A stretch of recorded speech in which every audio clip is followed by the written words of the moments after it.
నా సహోదరి సహోదరులకు యేసుక్రీస్తు ప్రభు నామములో రూత్ ప్రేయర్ ఫెలోషిప్ లో ఆహ్వానిస్తున్నాము.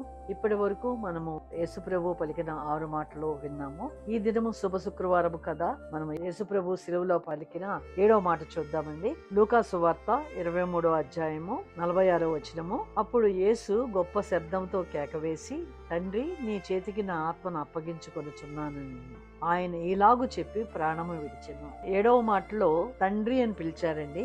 యేసు ప్రభు సిలువలో పలికిన 4వ మాటలో తండ్రి అని పిలవకుండా నా దేవా నా దేవా లామా లామా సబక్తాని 4వ మాటలు విన్నాం కదా. మనందరి పాపము ఆయన మీద ఆపాదించబడింది కనుక పరిశుద్ధుడైన తండ్రి యేసు ప్రభు యొక్క చేయి విడిచినప్పుడు యేసు ప్రభు వేదనతో లామా లామా సబక్తాని అని బిగ్గరగా కేక వేశారు. ఇప్పుడు అయితే తండ్రి అని పిలుస్తున్నారు. మరి 4వ మాటకి 7వ మాటకి మధ్యలో ఉన్నటువంటి 5వ మాట ఆయన దప్పికొన్నారు.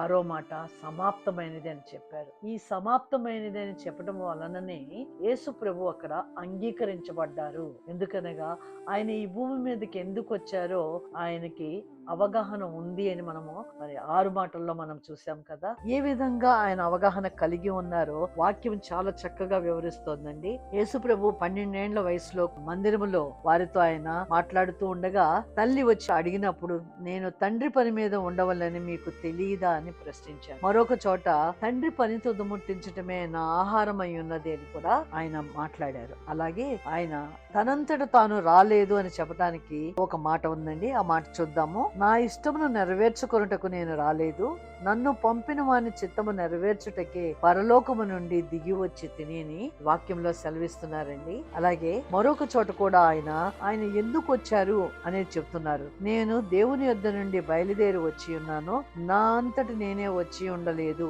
ఆయన నన్ను పంపెను. ఎందుకోసం పంపించారో యెషయా గ్రంథంలోని 53వ అధ్యాయంలో చాలా విపులంగా వ్రాయబడి ఉంది. మనల్ని పాపము నుంచి విడిపించుట కొరకే ఆయన పాప పరిహారార్థ బలిగా ఆయన ఈ భూమి మీదకి వచ్చారు. బలి అర్పించబడిందని రోమా 8లో చాలా చక్కని వివరణ ఉంది కదండి. పాప పరిహార నిమిత్తము దేవుడు తన సొంత కుమారుని పాప శరీరాకారముతో పంపి ఆయన శరీరమందు పాపమునకు శిక్ష విధించెను. ఈ పని చేయడానికి యేసు ప్రభు ఈ భూమి మీదకి వచ్చారండి. అందుకని ఆయన తన పని తాను ముగించాను అని చెప్పటము కొరకే అక్కడ సమాప్తమైనది అనే మాటని పలికారు. యోహాను సువార్త 17వ అధ్యాయంలో 4వ వచనంలో కూడా నీవు నాకు ఇచ్చిన పనిని అని మాట మాట్లాడారండి. ఆయన 4వ వచనంలో చేయుటకు నీవు నాకు ఇచ్చిన పనిని నేను సంపూర్ణముగా నెరవేర్చి భూమి మీద నిన్ను మహిమ పరిచితిని. తండ్రి ఏ పని అప్పగించారో ఆ పనిని ఆయన చేశారు. అందుకని చివరి మాటగా 7వ మాట, తండ్రి నీ చేతికి నా ఆత్మను అప్పగించుకొనుచున్నాను, నేను ఆత్మను అప్పగించుకొనుచున్నాను అనే మాట ఎందుకు మాట్లాడాల్సి వచ్చింది అని ఎన్నోసార్లు యేసుప్రభువే మనకి వాక్యంలో సెలవిస్తూ వచ్చారండి. నేను దానిని మరల తీసుకున్నట్లు నా ప్రాణము పెట్టుచున్నాను, ఇందువల్లనే నా తండ్రి నన్ను పంపించుచున్నాడు. ఎవడునూ నా ప్రాణము తీసుకొనడు, నా అంతటి నేనే దాన్ని పెట్టుచున్నాను. దానిని పెట్టుటకు నాకు అధికారము కలదు, దాన్ని తిరిగి తీసుకున్నటకు నాకు అధికారము కలదు. నా తండ్రి వలన ఈ ఆజ్ఞ పొందితిన నేను. అందువలన ఎవరూ కూడా ఆయన ప్రాణాన్ని ఆయన తీయలేరు. కనుకనే ఆయన చంపబడ్డారు, మరణించారు అనేది కాదండి. ఇక్కడ మరణించారని వివరిస్తుంటారు, కానీ ఇక్కడ యేసు ప్రభువు మరణించడం కాదండి, ఆయన ఆత్మని ఆయన అప్పగించారు. నా తండ్రి వల్ల ఈ ఆజ్ఞ పొందితిన నేను. ఇంత స్పష్టముగా యేసు ప్రభు మనకి వివరిస్తున్నారు. అనగా ఆత్మలకు కాపరి అయిన తండ్రికి తన ఆత్మను అప్పగించారు. ఎప్పుడు అప్పగించారండి? తన పని అంతటిని తుదముట్టించి సమాప్తమైనది అని చెప్పి అప్పుడు తన ఆత్మను అప్పగించారు. ఆయన పనిని ఆయన ముగించారండి. మన కొరకు ఆ పనిని పదే పదే ఈ మాట మనం చెప్పుకుంటున్నాము అని అనుకోవద్దండి. ఈ పని మనము చేయబద్దులమై ఉన్నాము కనుకనే ఈ దినమున మనము సజీవులుగా ఉన్నాం. సృష్టికర్త అయిన దేవుడిని తండ్రి అని పిలిచే ఆ కృప, ఆ అధికారము మనకిచ్చారు. యేసు ప్రభు తన పని తాను ముగించారు కనుకనే సమాప్తమైనదని పలికారు.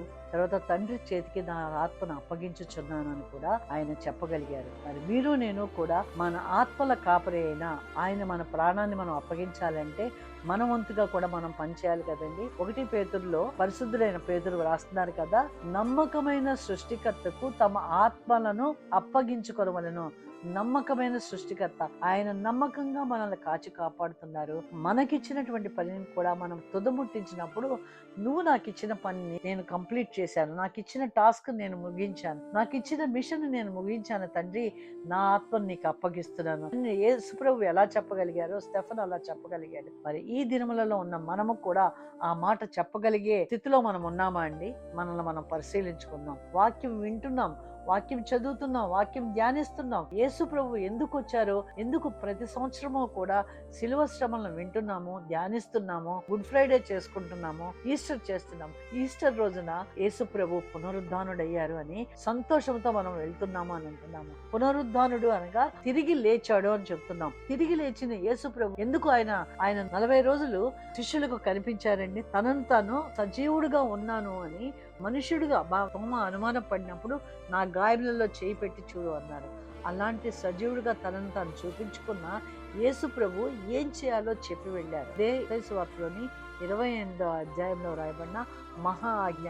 ఆ మహా ఆజ్ఞను మనం పాటించినట్లయితే యేసు ప్రభు పునరుద్ధానుడయ్యారు అని మనం ఆనందించటంలోనూ పరమార్థం ఏమిటి అంటే, ఆయన చెప్పిన పని. గుడ్డివారి కనులు తెరచుటకును, బంధించబడిన వారిని చెరసాలలో నుండి వెలుపులకు తెచ్చుటకును, చీకట్లో నివసించే వారిని బందీ గృహముల నుండి వెలుపులకు తెచ్చుటకును యెహోవానగు నేనే నీతి విషయంలో నిన్ను పిలిచి నీ చెయ్యి పట్టుకొని ఉన్నాను.